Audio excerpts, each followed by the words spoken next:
世界万行台，拢伫咱台湾新眼界。观众朋友，大家晚安，大家好，我是主持人黄平仁。这2天，你敢有关心在三角影这位老先生，伊发生了车祸，结果造成了3个人死亡，还佫有12个人受伤的事故。咱咧讲秀才，骑马弄来，那么当今秀才，敢是拢老人来取代？台湾超高龄的社会，爱多方来理解，咱台湾的安全幸福，才有通期待。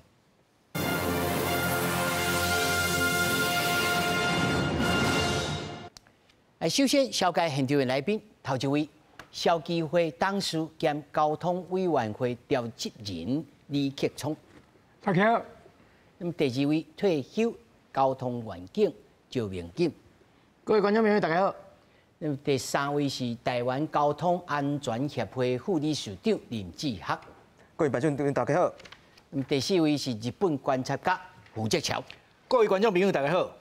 那麼另外在線頂的還有成大職能治療系的副教授張玲輝，那麼小等咧才會來就線。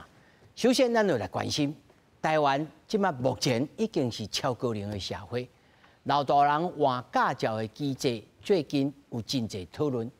交通部馬上宣布，未來會比較做日本，甲換照的年紀呢，對75歲調降到70歲。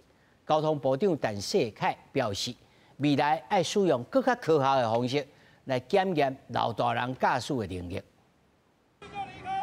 3月8日重大死傷車禍，互大家各地咧注意是大人換駕照的代志。交通部宣布，向下修正換駕照年紀到70歲，從今明年開始實施。估計目前全台灣70歲以上有駕照的人，差不多是182萬6千人，過10年了會增加到272萬人，影響的人數真多。部長陳世凱講，以後要用更加科學的方式來檢驗是大人賽車的能力。我們當然會用更有效、更科學的方式來檢驗我們所有的年長者在駕駛方面的能力，好，那包含他的這個危險感知的能力，跟他的認知的能力。但世界強調，是大人賽車出車禍的代志這麼多，主要是因為是大人增加，無希望社會對是大人賽車有誤解。以後就會建議補助方案，鼓勵是大人主動撤銷駕照，這大眾運輸系統。另外，針對有車禍記錄的人，就要完成安全駕駛實地訓練的課程。是不是可以說明一下實地演練跟現在預期的規劃方向是什麼？我們希望實際上讓他在車上開車的狀況底下，我們有人在旁邊看。有立委是建議參考美國、日本、韓國、澳洲等國家建立分階段換駕照制度，以年紀差距一個是不是有特定違規來建立無同階段換駕照檢測項目。例如增加路考，或是特定違規樣態的這種課程。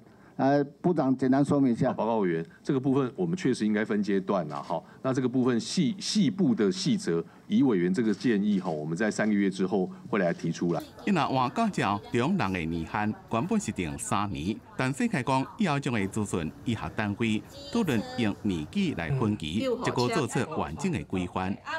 公司新聞採訪報道。咱睇看到這個新聞，其實初看到這個監視器的時候。迄心肝頭吼，佢心酸啊，佮揪起來，想講，若是咱家己的囡仔，還是咱的囝兒時勢啊，受到這種遮無辜的這情形，實在是啊，慘絕人寰啊。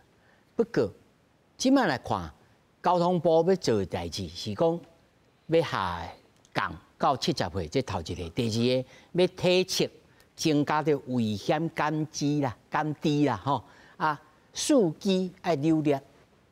做這增加了肇事者、記錄者，實地有這個實地的這個訓練。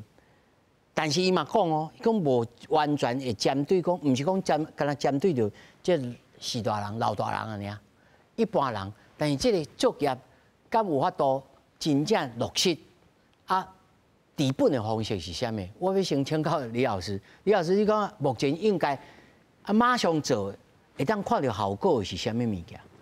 歹勢，我台語講不好吼。我觉得如果仿照日本的经验呢，哈，它大概也是逐步的去做改善，哦，然后逐渐的看到一些效果，哦。但是呢，它连就是要路考，这些高龄者要做路考，他现在还是没有办法具体的来做实施，哦，因为确实有一些困难，哦。所以我建议哈，这一次的事件虽然是非常惨痛，哦，但是我们的改革呢做得太仓促了。因为我举个例子哈，如果把它改成70岁以上就要去做我们的换照，我们都知道现在70岁以上的驾驶人哈，大概有182.6万人，但是我们现在75岁以上只有77.5万人，所以它大概是2倍多的这样子的一个高龄者，将来就必须要去做换照。第一个，我们的可行性是如何？哦，它的容量够不够？你现在规划这些方式呢？它的相关的配套是什么？现在都还在做规划嘛，哈。交通部的说法是说，我要利用3个月来做规划。我们回顾一下哈，当初定在75岁去做我们的换照的，包括体检跟认知的功能测验，也是讨论很久，大家有不同的声音。19年巧就过了。对对，就已经瞧了很久了，才终于定下来哈。甚至还有人说要80岁，哦，有人但有人提70岁了哈。然后我们看欧洲也是一样，欧洲它并没有年龄的限制的哈，所以我建议哈，如果要做这样子的重大的改革，因为降了5岁嘛哈，影响的层面是很广的哈，它必须要有一些评估分析啊，比如说我们现在的高龄者的事故的形态是什么啊，它的原因是什么，跟我们第一个关系就是第一个关系人就是真正的驾驶哈，他的年龄有怎么样的关系性啊？我觉得必须要去做一些非常清楚的统计分析跟评估。我们再来看看，你现在改成这样子哈，可不可以针对现在看到的一些问题，马上去做一些改善？比如说这一次的事件哈，我们的猜测啦，虽然现在还没有完全把肇事的责任把它鉴定出来，我觉得就是一个心理因素的问题哈。心理因素，它可能就是突然擦撞到这个中央分隔岛又倒车，对，就开始慌乱紧张。然后就一味的加速，哦，那个时候的可能脑筋都是空白，对，就是一直加速，就希望赶快离开，可能是这样子的原因哈。如果是这样的原因呢，我们现在改成这样子的新的换照的制度，可不可以去做改善？类似这样子的原因呢，我们这样讲哈。还有呢，我们也看到一些现在的高龄者有很多是身心状况不佳，他可能一时恍神或者突然身体不舒服哈。那这些这样子的原因，我们借着这一次的改变，可不可以去做有效的改善？你讲有让它列出来，不一定啊，不一定，因为我们现在的体检啊，还是一个比较简单的体检。我们现在必须要去看这些跟心理因素比较有关系的哈，然后可不可以在体检的过程当中，特别有一个评估的方式，把它能够抓出来。抓出来之后呢，如果我们评估哈，连他们以往的肇事或违规的记录，全部来综合评估的时候，我们就发现说，哦，你可能这时候继续开车或骑车的话，会有一定的风险。这时候我们就劝告你说，你要不要把驾照缴回？那把驾照缴回呢，我们一定要有足够的诱因给他嘛，哈，比如说像日本就提供很多福利啊，提供很多福利。对，连去的7-11买行都真正可以拍一个。对，只要你把驾照缴回，然后我们就给你很多福利。也包括一些交通的替代的选择了哈，我觉得它有很多元的选择，不过那些多元选择也是慢慢累积出来的经验啊。然后呢，但是我也担心哈，如果我们现在换成这样子的方式，加严之后把年龄又下降，是不是有很多应该换照的人就不去换照？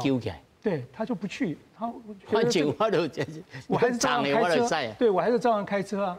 那这种情况，你可不可以有一些因应的配套去防治？这些都是我们看到的一些问题了哈，所以我建议不要那么仓促哈。我们每次看到一个重大的问题的时候，就赶快就要对外界能够有所交代，就赶快提一个改变的方法。但这些改变的方法可能并不适当啊，并不是非常能够针对我们问题去做有效的改善的。我建议把这些该做的研究分析，把它都做出来，对外完整的说明，确实跟我们的年龄的反应、身体的状况可能会有关系。然后呢，我们有一些因应的配套。如果你做这样的改革之后呢，还是有人就不去换照，他还是继续开车骑车，尤其在一些偏乡啊。所以我觉得你的因应配套是什么？就是可行性是如何，你的执行的能力是什么？我特别强调一点哈，立法很容易，执行很困难无落实啊，你这个法律就空的。对，没错。老师也提气了哈。对，所以我觉得这方面我建议不要那么仓促。虽然这是一个需要改变的方向，但是我们怎么样去改变，让它更适合更能够针对我们的问题，甚至我常常讲我们现在高龄者如果有必须要开车跟骑车的需求，这些需求的特性是什么？所以你必须要先去调查跟了解。我们针对必须不是由上而下来做改变。必须要由下而上去做改变，可能会更有效果。是，他赵老师讲了一个重点，讲今嘛真正定发生车的，敢是这个高龄者？咱来看这张图表就好。这在8岁至24岁，16.9%，哦，25岁至64岁是64.6%，那么65岁以上的14.9%。而且他说民警嘛有讲，这其实上最这个年龄区间是超过20通位，上冲上勇我要驾车，我要驾车安尼啊，他当不咧机拢放零啊，油门都打到站到底啊，而且这发生的原因大同小异呢，拢是无专心啦啊，紧张啦啊，无了。何止无让车啦安全？民警，恁咧执法的这个经验，敢是拢是老大人？其实我看伊这个表这个统计伊无法度反映讲事实的真相到底是安怎？因为第一65岁以上伊伫咱的人口内底开车的比例本来就是较低，愈少年开车的人愈侪所以你若年岁愈大，开车的人愈少咱讲实在啦，老万不幸安怎的嘛？足济对无？其实伊人数是愈来愈少。第二就是讲，你年岁较大的人虽然咱讲年岁较大有足济像昨这个意外发生，但是平均来讲年岁愈大的人伊开车的速度是愈慢，伊的经验愈济但是速度愈慢。甲少年人比较有当时伊是较安全。所以你若单纯用几岁来比其实伊无法度反映讲事实的真相到底是安怎。像第二天。嘛，佫发生一个这个开车爆冲的，38岁尔，伊是安怎癫痫？讲伊游戏嘛。你若讲你人失智、失灵，还是讲你有啥物紧张的状况，甲你几岁其实是无关系的。所以其实你若要看，你要为同伴为讲，咱对驾驶人不管是身体还是心理的这个检验，咱有做到无？这件代志呢，咱为三劫这件代志来看，差不多有10通的原因嘛。譬如讲，有可能是酒驾，可能是疾病，可能是药驾，有可能是机械故障，可能惊慌失能失智，有可能故意的，有可能讲心理疾病，有可能是路怒症，差不多10外种。上后尾咱若调查了，一定是其中一种嘛。但是咱是不是预防其中一种尔？唔是嘛，一定是全部。譬如讲，有可能是因为78岁年岁伤大，伊就无法度控制。咱就爱来检讨讲，78岁是不是爱有这个考照的制度？但是你袂使讲，敢若针对。70几岁拄我讲的嘛，30几岁、40几岁，嘛是有人会发生代志啊。你若讲要调整，其实你爱为所有的年龄层，你所有的人，你拢爱去调整。咱一开始考驾照的时阵，你的检查有够无？像咱一开始考照的时阵，你无爱甲检查，你像咱无甲交通教育甲做好，你像咱要甲60岁、65岁讲我定心甲恁。叫来大家搁检查一下，看你有问题无？就刚刚老师讲，电信考照，监理所都爆炸去你像一开始你考照这个严格程度是不是爱增加？是不是爱加？搁来种无共款的检查？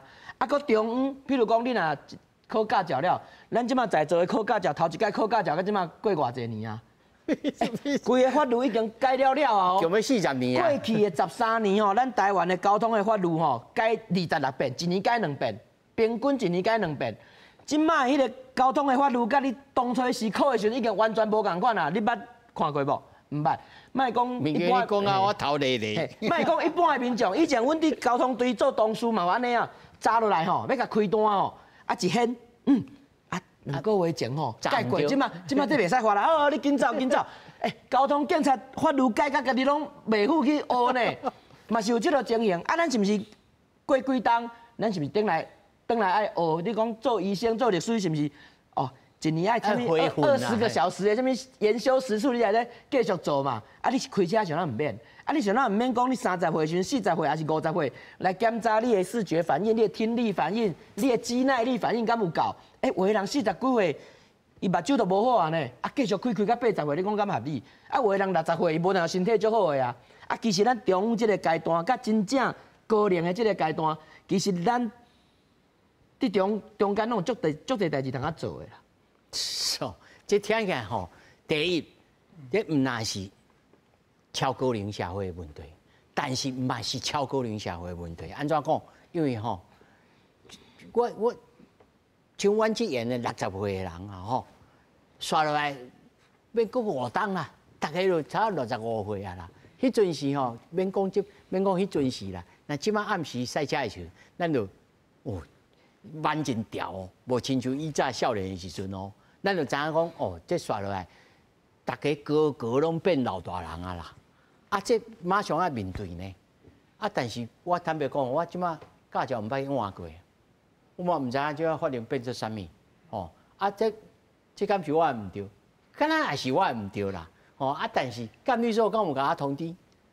交通部可能敢有甲我要求，我要请教吼副理事长，在恁看吼，有人出了真侪主意啦，即摆哦，这个撇步足济啦，讲落爱用迄个VR 啦吼，模拟的啦吼，啊考试的人会当看啦，啊你回训的人，或者是讲你是大人、老大人，你来考驾照要换驾照，你来采取了模拟的这个驾驶证，这头一个，第二个爱路考，第三个哦爱实际，搁来考试，看你知影即摆法定无？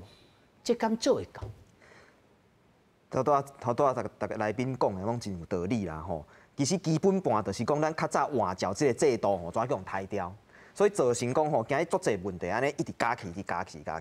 啊，今日一个老伙仔出代志吼，这个状况问题向走出来，但是你毋知影讲咱这个冰山下骹佫足深的，然后足侪代志拢有捌做过。啊，头先老师讲的嘛有道理啊，你雄要叫100万人，本来有50万人，无50万人尔，雄变100万人要转来，咱监理所敢有处理？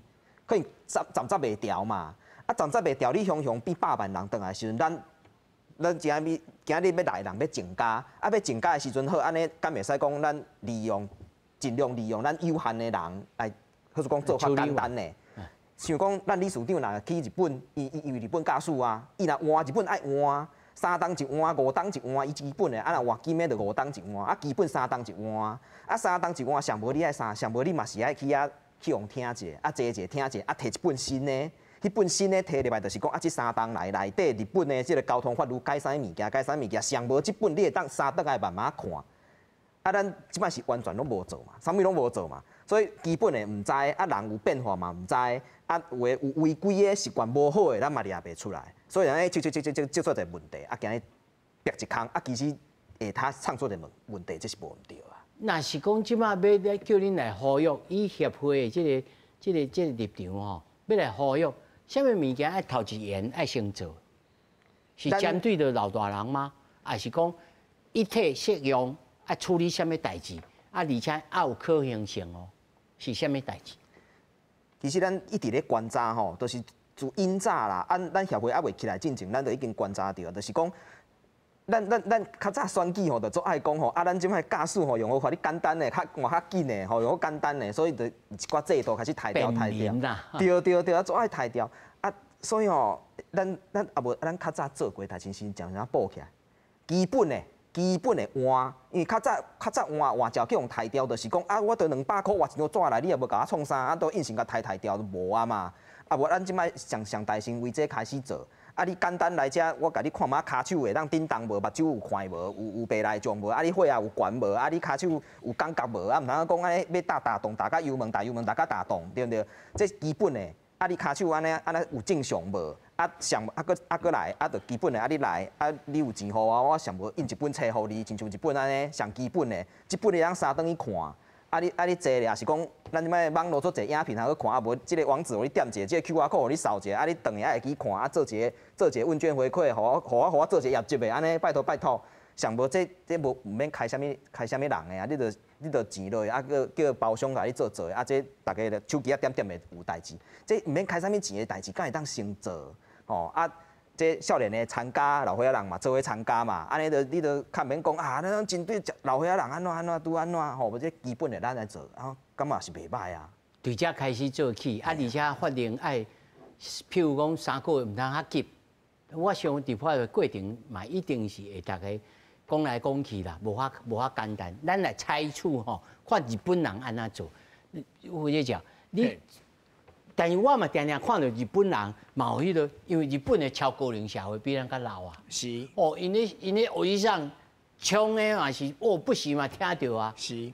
啊，因是安怎来处理？咱先讲迄个换照这样代志吼，民警头拄讲的一个真正是一个实在的话啦。你知影日本吼，因的换照，因为分做两种换照的时间。第一个由于一般你也无事故、无违法、无违规的这个情况之下，你摕到驾照了后，你是5档一换，吼。啊，你也万一你也这5档内底，吼，啊，你也有迄落发现到违规啦，吼，互迄交通掠到啦，这物件时阵是3档一换，吼。所以讲第一个换照这样代志一定爱做，因为咱嘛知影，咱讲啊歹听，你即摆你看迄路迄一寡标线吼，即摆标线甲咱当初考的标线已经完全无共款啦。啊，你是捌人捌？迄斑马线即摆毋做斑马线啦呢，边仔佫有黄的佫画喺顶头，迄是啥物意思？你这一寡物件你爱去改，所以讲换照这样代志第一个爱做。第二个咧，头拄仔咱讲的，我嘛是呼应迄个民警讲的吼，因为咱迄个日本人吼，伊即摆75岁，2025年啊，75岁有即个驾照的人总共是760万人，吼，760万人哦。啊，但是呢，咱头拄仔咱讲即个头拄仔即个图顶头啊，咱讲即个这个肇事比例啊，65岁是拢14.9%，但是日本的统计是安尼。这75岁以上造成所谓死亡的那个事故啊，迄是一般的这个年岁的时阵的2倍，是2倍哦。啊，这当中有一个真重要代志，咱头拄仔讲的，不管讲你是啥物怒症啊，咱先莫讲迄75岁上，迄个因日本统计讲上高出一个问题是安那，要打东啊打做油门。所以2019年的时阵，4月有一个发生在这个Ikebukuro在池袋，吼，有一个事件。啊，这事件是87岁一个欧吉桑，伊要过马路的时阵，看到红灯，伊本来要打东啊无打到，打到迄落就是这个油门啊吹落了后，头前弄死一个，就一对迄落母仔囝，吼，妈妈甲查某囝弄互死，啊弄互死了后，结果这个欧吉桑啊被判刑，最后被判刑5年。但是咧，伊伫去年10月的时阵，因为90几岁啊，伊当初肇事的时阵87岁，伊甲迄落就去年的时阵90几岁，结果死伫迄看守所内底，对。啊，伊过身了后，其实这个算讲这个母女的这个老公啊，伊就甲让记者问讲，啊你觉得这个心情怎么样？伊讲这个事件里面，这个悲剧里面没有一个人是幸福的，吼，伊就讲这句话啊，这是真重要一点嘛。啊，所以讲，这规咱甲看起来时阵，日本伊是安怎来处理的？日本的处理方式，因为咱老实讲，你今日也讲要甲这个高龄者，你要甲伊的迄个驾照啊，要甲收转去，其实这是违反人权。因为讲，咱讲人有出行的自由啊，你袂使讲你去讲，你有几岁我的违反宪法啊，你袂使安尼做，这是袂使。但是日本人做法是安那，因做2大做法，因为咱头拄仔讲。今仔日你啊70几岁，你啊有这个物件时阵啊，你还是有开车需求怎么办？他们把车子里面他设了2样东西，这样物件叫做 AEBS， 叫做自动紧急刹车系统。安怎讲？你啊这个头前有物件时阵，你即摆看哦，日本的这个车厂出来的时阵，它有防撞系统。伊系统你啊上头前的时阵，伊直接车内底电子会被直接甲剁起来切掉，互你袂行。你就是安尼，这是一个。搁一个怎啊 ？ASV 是更较先进的。伊是安尼啊，你啊油门瞬间踩得太凶的时候，伊让你减速，伊不好去加落去。也就是讲，你即马你啊，伊的语啊，你绕语啊，伊有绕语。啊，伊要做的时阵是安那？你即马你过75岁，你会使开车，因为咱老实讲，是大人，你若讲你像日本有真侪偏远地区啊。啊！你住在偏远地区，你叫伊卖坐车，无塞车无法度，啊，伊就无卡，你就无法度，啊，你就爱互开车。但是咱讲开车，你啊车开出来，你袂使变凶器啊！你本来是交通工具，你袂使变凶器啊！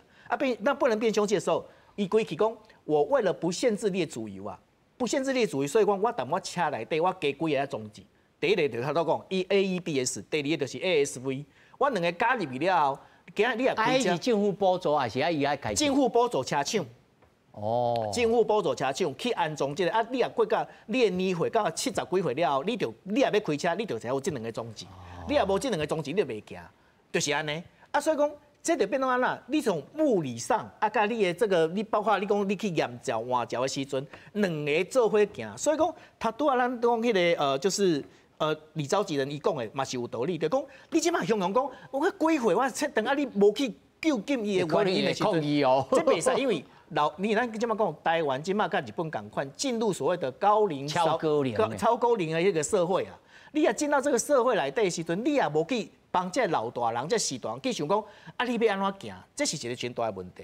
所以呢，咱日本除了这以外，讲安尼我甲你考讲啊，头拄仔咱讲的，讲你也放你的驾照，你莫用啊，这的时阵，你后手安那？后手我就讲，我今仔日有这个 MSA 的一个系统，我就讲，我有这个车，你也要叫车，你通自动车来，我通甲你驾驶，通有迄个，伊这所有的配套啊，迄是规组的啊，你唔是讲干那。普通讲，我甲你驾照，甲你取消了啊，后壁就袂使安尼做，因为安尼你这老大人伊的生活要安怎，这是一个问题。是啊，这也考虑到真侪面向哦，所以我头仔讲，这咱是袂使干那考虑到年龄的问题，但是嘛爱考虑到咱是一个超高龄的社会。不过我真好奇哦，老师，你咧参与到这种讨论的时阵，大部分迄专业的人，还是讲？一般人咧会中咧讨论的这个面向，敢是咱咧讨论的这个代志，还是讲无？伊那有个咧讨论讲专业的职业者，会当限制因的年龄、因的背景安怎，也有拢参落去考虑吗？其实我觉得交通的讨论其实很困难。通常我们在开会或者是讨论的时候，要说服别人，其实都很困难。为什么呢？因为交通是很多人都有交通的经验嘛。每个对，每个人都有开车的经验，所以都有自己的看法。所以你要去把它整合起来，整合起来变成共识，其实很困难。对，所以其实我刚刚觉得各位先进谈到的一个很重要一点，就是说我们的并没有中间都没有管。各个年龄，比如说我们拿到驾照的时候，到现在这么多年，都没有人管嘛也没有回训的制度，然后该我们去更新的一些交通规则也都没有管到所以在这种前提之下呢，你硬是要切，不管是75岁、70岁，那个都不合理所以我建议我们讨论这么久的驾训，就是驾训跟考照的制度一定要去做改革，那个是要做优先的，他必须要考照，按照出这驾照，对。考照的时候，怎么样去严格的去让他有一个驾训制度跟考照？我们取得一个比较有驾驶能力跟安全观念的驾驶，他才可以上路。然后中间呢，要不要分级？然后到了一定的阶段，要不要回训？到了真正的高龄者的时候，要不要换照？就用什么换照的方式？它是整个系统。但是我们现在在这个系统都还没有去做有效的调整跟改善的时候呢，硬是说我们发生一个重大事故了，我们要把75岁把它降到70岁。跨公这民气可用。对，他要这样去做，可是那个并不合理了然后将来执行的能力也会受到限制所以我建议这个事情一定要充分的去做讨论。金属看班呐。对，没错。对，金属看班，即摆伫线顶是咱成大职能治疗学系的这个副教授张凌辉。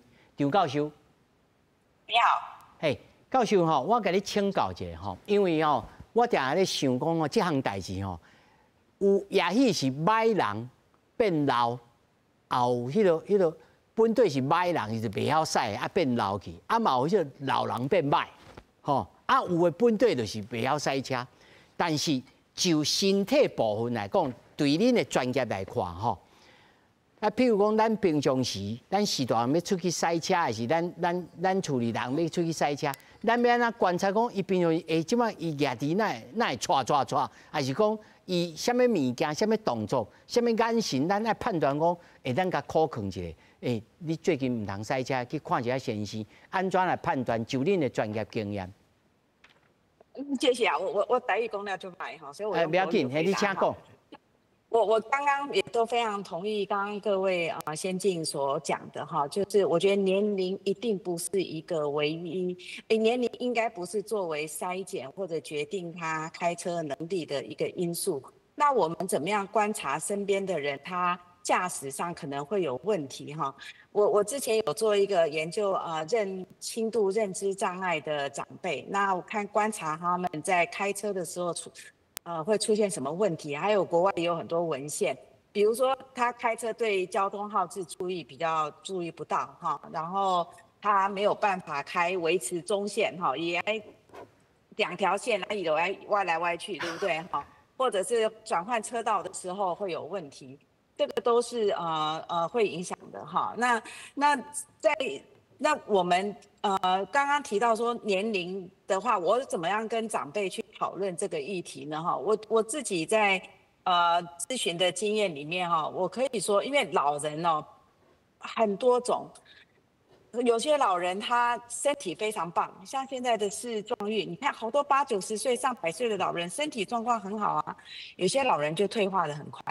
那有些中年人呢，他因为有中风啊，有帕金森氏症啊，有糖尿病啊，有这个颈关节的退化等等，还有视力的问题，这都会影响到他们的驾驶能力。所以我们需要做的是怎么样去找出这些所谓高风险的族群。那找到这些高风险的族群之后呢，我们再由专业的团队去做比较完整的评估。这个才有办法去协助这种减少交通的事故。那高风险的族群要怎么去找呢？我会建议要结合医疗的系统，像比如说日本或者是其他的欧美的国家，他们常常会出一个所谓驾驶的指引给各个专科的医师。那他就说，你如果今天比如这个人有中风。这个人有帕金森氏症，这个人有糖尿病这个人有癫痫，那你就要跟他讨论驾驶的问题，我在讲这个疾病，并不是说他要因为这个疾病就要决定他可不可以驾驶，因为疾病有轻有重，对不对？有人中风是很轻微的，其实复健之后影响不大。但是不管如何，只要有这样子的状况的时候，可能会影响他驾驶能力的这个疾病的时候，有白内障，都应该要问一下说，那你还有在开车吗？如果还有在开车，就应该要转介下一步，经过专业的评估。那专业的评估，他就会有身心你看他的精神状况，他吃多少，有没有什么药物等等。那这样的专业评估接下来之后呢？专业评估的好处是可以慢慢就可以开始有专业人员跟这个个案跟家庭讨论，要不要继续开车。如果说要继续开车，如果像刚刚各位先进所讲的，我们有个很好的回讯系统，我们有个很好的交通安全再教育系统，那换照。那这个过程就可以帮助这个人慢慢去判断说，那我是不是还可以开车？我可能会慢慢的退化，那我要怎么去做准备？其实用家人去跟这个高危险族群去讨论其实是一个当然是一定是可行的，而且是一个最好的方式，可是也是很容易有一个家庭冲突的一个起点。所以我会建议这个有这样的高风险群交给专业团队去处理。那我们处理这高风险族群，为什么很多时候我的观察是他不敢去讨论这件事情，不愿意讨论这件事情，因为他没有后续的支持系统啊。就算你知道我是我讲了结果你也没有课可以让我上，也没有帮我训练，那我跟你讲了，大家就叫不要我开车了，那我怎么办？但如果我跟你讲，然后你去发现说，我反应比较慢一点了，我可以去训练，或者是我对去训练之后会稍微好一些，那这样子也许他后续的这些辅导系统就可以再进去。是，这假如老师在讲讲到这有当是老人囡仔向，咱开始甲讲呢，你甲讲2句伊会感觉讲伊自尊受损，你慢慢老啊我老岁人是做废的废。不过我他所问的还佫另外一个赞处，就是讲日常啦。譬如讲，我即马我本人，我有咧食高血压的药啊，我有适合塞车无？日常的时阵，因为我所知，因为我姐姐嘛是职能治疗治疗的这个福建师吼，伊嘛看讲，你最近哪安尼手吼安怎，还是行路安怎？你是毋是吼最近阿母奶你唔通出去暗时的时阵，行路安怎会观察？恁有即种物件，有即种手册，还是啥物资源会当去参考，互处理人吼用关心的方式讲，安尼你今仔日唔通塞车，安怎？敢有即种物件？有现在的话，像国外它有一个很好，像比如说美国啦、加拿大啊，或者澳洲，他们都有一个很好的制度，叫做驾驶评估。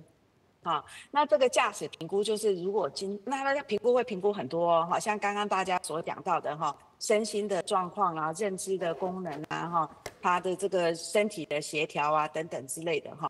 那借由这样的评估的话，就可以比较完整的去那。这个评估完之后，还有可以进一步的，就是真的去开车开，好，然后去了解一下他开车的状况。那经过这个比较完整的评估之后，就比较能够去评估这一个人会不会是一个合格的驾驶员。那我觉得这边有一个观念哦，就是合格的驾驶员不代表说他开车一定会有安全呐，一定都是完全安全，因为你任何人上路都可能有意外的产生。但是我们至少可以从现在的标准来看，这个人是不是合格。好，那当然就是说，如果说你今天这样，那如果家属今天如果观察到有没有什么情形，这个人是不是还适合开车？我觉得这个其实很多是一些尝试，就是你今天精神不好，当然不要开车啦哈。你今天头很痛，今天身体很不舒服，一定会影响到我们的专注力，当然就是不要开车。可是如果今天想要知道说我的这些身体的状况有没有会影响到我真的平常在开车的时候它的表现，我就建议还是要有医疗团队来去做评估。了解哈，因为老师想要要一个问题跟你请教，因为大家都讲来讲，哇，过去都无做，吼，像副理事长讲的，那冰山一角的下手的，这个水面下吼，搁一大件代志还未做，老师佫讲哦，教授佫讲哦，那这医疗单位还夹落去。哇，这看起来规大丸呐，一大丸呐。那么，这个要运作的时阵吼，是医疗在先，还是法令在先，还是法令先修好讲好，恁才有通好做代志？我会觉得在目前这个阶段，当然制度是非常的重要的哈，像刚刚讲的，要有这个回讯的这个换照的系统，要有这个好的这个交通安全再教育回训的系统，这些都是制度上的。但是我们要怎么样让提升说大家去对高危险族群的一个觉知？我觉得这个要政府去宣导，哈，这个要医疗单位去做，因为这个医疗单位是第一个去接触的。那我觉得很简单的一件事情就是，像我刚刚说，你就是几个疾病出来，这个医师你只要碰到这个个案有这样子的疾病的时候，那你是不是就可以建议他要去讨论驾驶的问题？那当然，在这个健保制度下，他有没有给付？因为健保制度有没有给付，是绝对影响医疗单位愿不愿意做这件事情。所以我觉得这个是都要并行的。哦，咱真期待吼，经过这摆这个事件吼，大家通吼好好真正坐落来为着做好心吼，即看到这个遮诱因啊吼。规个现场安尼，这种情形是看落心肝是鼻就酸起来吼。真感谢张教授，感谢。谢谢。刷来我要请教着民警吼，咱看到这个世界各国啊吼，有诶讲大部分啦吼，3年换一摆啦，5年换一摆啦，都考试啦。老师他讲一个重点哦，你有合格，无一定代表安全呢。这就变做有这个合法的杀人技巧啊！其实吼，咱常常讲要学日本啊，其实日本吼，在1970年的时阵吼，是全世界交通上歹的国家，比台湾国较差，国较歹，伊就是赫有名的交通地狱。哦，但是1970年日本做一个叫做交通安全对策基本法，咱台湾嘛有，当时你敢知？2023年12月，满54年54当。这基本法内底是讲啥？伊是讲一个核心价值，就是讲我这个国家要达到什么目标？吼，就是譬如讲我要人本交通，我要车祸零死亡，我要全民便利，一个核心的目标，咱甲2023年才知影讲咱的核心目标伫倒位啦。就拄我讲吼，你若讲是大人吼，也是这长辈讲，我要换驾照，也是讲我过75岁莫开车，你有啥？你有诱因啊？譬如讲我后礼拜要去台中，我会思考呢，我是开车好还是坐高铁好？我坐高铁了，我要去迄个所在有捷运无？有公车无？足远的我无开车去较方便。你有一个诱因，互伊讲，我较有利，对我较有利，所以我无爱开车。若无，就算讲你有即个换照的制度，还是讲你75岁以上袂使开，伊嘛偷开。迄就敢若讲咱之前讲迄个酒驾嘛，共款嘛，不要酒驾，大家拢嘛知影不要酒驾。有的人伊无法度，伊就是爱开车，因兜住喺山顶，伊无开车，要哪转去，无要叫伊行路行啊天光。顶半场，下半场卖对啊，行路行到山顶就天光啊，所以你无即个核心价值的时阵吼，你袂达成即个目标。所以伊是爱整体性的，譬如讲咱即届三劫即个案件。咱先莫讲伊是毋是高龄，是毋是讲超速，还是讲啥物失控，还是失能失智啥？迄条巷啊有减速带无？迄条路有减速带无？你学校附近有做行人庇护岛无？你讲行人庇护岛嘛是会弄着，但是弄着伊可能会并车，可能会出去边啊。上无定着路中，迄阵小朋友都袂去互弄着啊！你若讲迄个新川有一个减速丘。6公分啊，一个弧形的，你去国外拢看会到。伊本来车速80，因为迄个减速丘变60，迄弄着囡仔无了着，本来是死亡，无了就是重伤，还是讲轻伤，对无？你弄着差1公尺、差2公尺都有差。但是咱想咱台湾无做这个代志，因为咱过去咱50几年来，咱就甲日本比就好啊。1970年到即嘛，54档。咱无一个核心价值，无一个核心目标。但是你若建立这个核心价值、核心目标时，你就知影讲，咱拄仔讲的这个高龄的啦，还是讲身体有病的啦，吼，还是讲这个换照制度，还是讲咱这个交通设施，甚至医师咧诊断的时阵，咱即马考试拢知影，你考迄个机车驾照上明显嘛，10点去12点摕到驾照嘛。对无？足侪人10点去12点就摕到驾照。你讲迄考试，讲迄检查，你伫迄个监理站对面的金属有比上下、比啥、比的，安尼写一个问卷，就驾照啊。伊有看你的认知状况无？有看你的肌肉，有看你的反应，啥物无？咱是毋是讲每10档，咱莫讲啥物3档、5档啦，40岁、50岁、60岁。检查一下嘛，你的智力有够无？你的反应有够无？你的目睭看有无？老岁暗时啊，就看无路，你要叫伊开车。但是你知影你看有路无？你毋知影，因为你是逐工过生活嘛。我为20岁到60岁，你根本毋知影你视力差偌济，但是你一去检查就知影。咱是毋是有这个制度？这个制度一定安怎？开钱嘛，开时间嘛，人会抗议嘛，足麻烦，嘿，足麻烦。但是你若有一个核心价值，有一个核心的法律伫你的时阵，你就会去做嘛。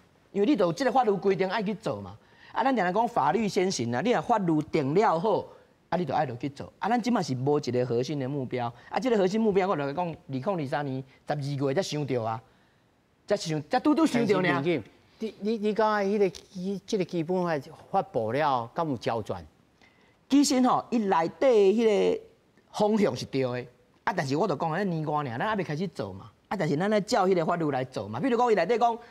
政府爱达成交通死亡0，0咱就想讲无可能嘛。但是你是毋是爱为这做？你先为1万变1000，1000变100，100变10个，就算讲无0，但是咱开始做。但是以前咱无这个目标啊，以前咱古早时代无这个目标啊，年代无基本的做法啊。对啊，所以你若有这个核心的价值伫的时阵，咱就爱为这个方向来去开始做。其实吼要做就是。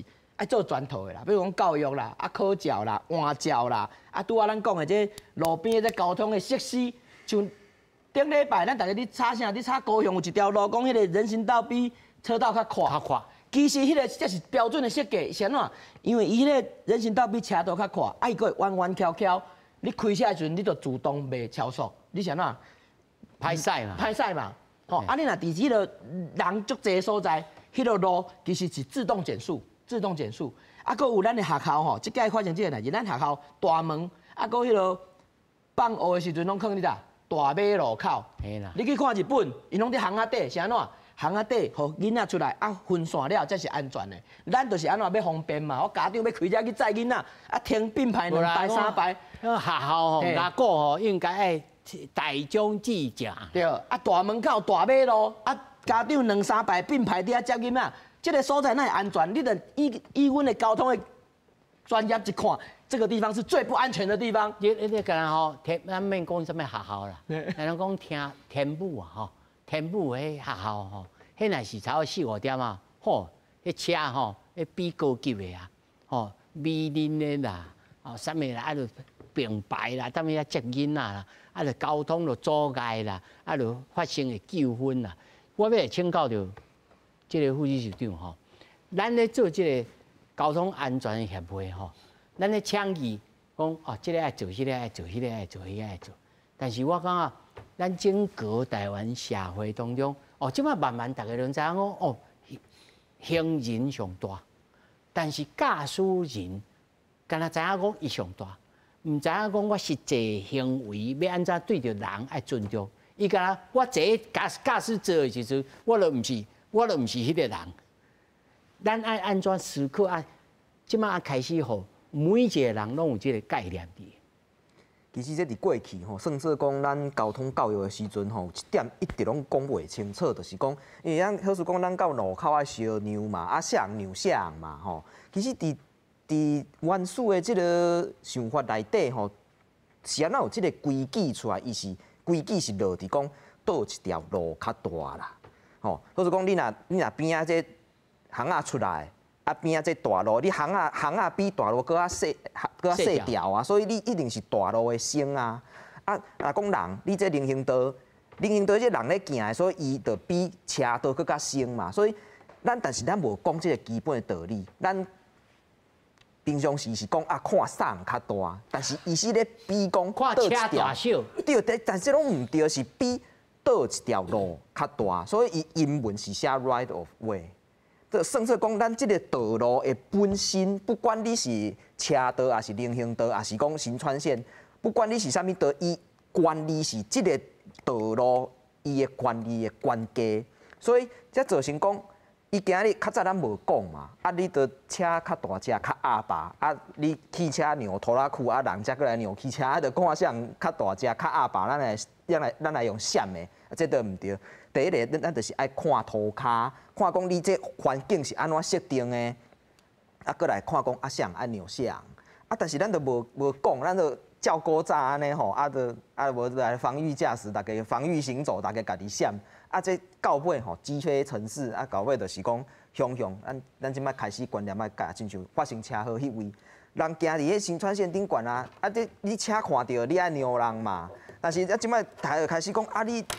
古早就是讲啊，咱较无管讲即个 right of way 路权的即个代志，所以啊，就讲啊，你着确实是安尼啦，我着伫遮等者啊，车xuất者过，我人则过，是讲较紧啊，啊无讲较危险啊，是安尼讲无毋对啦。但是你若讲照安尼设定的时阵，全部拢安尼啦，吼，全部拢说啊，毋着讲有的所在啦，你人着足济要去对面的要下过，你已经画线，互伊讲会当足紧会当下过，啊，过伫遐等规工啊，车无要让伊啊，伫遐看等啊，拢袂过，这边哪会通？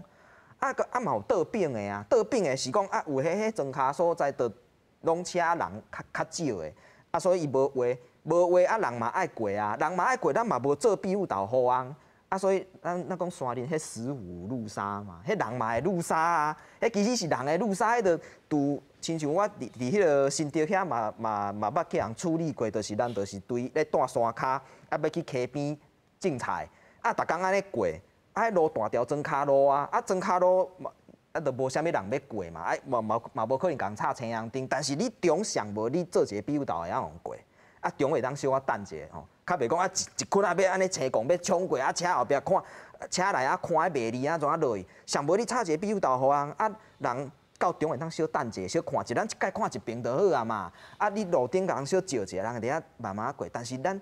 就是讲较早吼，无去想讲咱环境有遮个问题，咱造成车祸是基本的原因，就是讲咱道路吼，对于讲人车咧过的时阵，即个交通的设计要安怎做，无想好清楚，啊，咱规矩咧遵守的时阵嘛，无想讲伊后壁是啥物理由咧做，啊，结果规安尼用起来，啊，到真像出代志，啊，已经拍甲安尼啊吼，香港要改阁足歹改安尼啊。我看这吼，规个拍角吼，我来取经啦吼，看日本人对1970年开始来改善，让伊做了什么具体？因为我看每届吼，那 NHK 咧报道这个老大人啦弄着人哦，哇，迄是全国性的大代志诶，这大新闻拢头条的呢，因来当做头条来处理呢。对，因为吼，这个内底有一个新重要的重点，咱头拄仔讲的2019年迄个就伊去不苦这个代志的时阵啦，迄当阵啊，大家就讲啊，这高龄者啊，迄落你即马你也出这样代志，我是毋是驾照爱摕开去我交倒转去，我就唔爱开车。结果吼，迄当阵有200万人响应这个代志，甲迄落驾照交转去。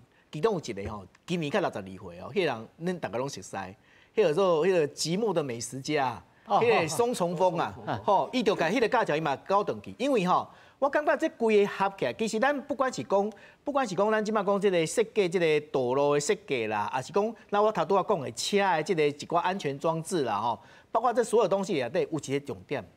你是毋是对人甲人之中迄个相互的、互相的迄个小扭这样代志会去想，啊，佫一个习惯啦。我讲吼，我我最近嘛是定，因为我为日本回来了吼，我有一个代志就真正无法度习惯吼。咱台湾人有当车阳丁吼，因为车阳丁这个人行道遐毋是一个红线有无？拢会徛出来。为什么你会徛出来？这点我就看无咧。因为日本人其实你啊，迄个车阳丁，伊绝对是徛喺红线后壁。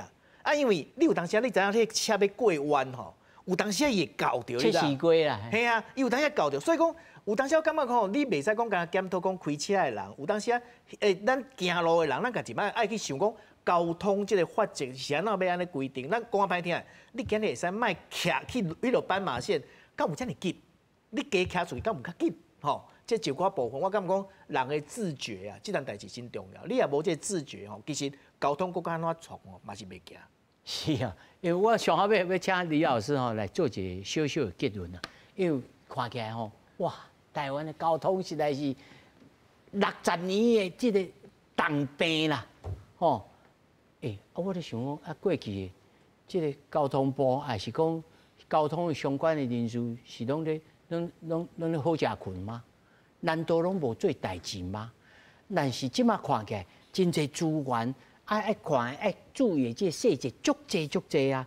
包括即卖新兴的迄现象，台北市我毋知别个县市安怎，骑脚踏车的啦，骑脚踏车的吼，台北市有的红砖路吼，有的脚踏车的路啦，啊有的无啦，啊伊就是吼无路的时阵，伊就照骑啦，啊无就规气就骑去遐车路啦，啊咱要正话要倒话的时阵。嘛爱看一个呢，即摆我即个开赛车的时阵，我足注意的啦。我惊讲无这个叫 A 着，即咱到底爱养成除了一般人以外，交通报关还是地方的这个交通局的人员，爱安怎开始来做这个工作啊？我的建议是一定要从问题分析。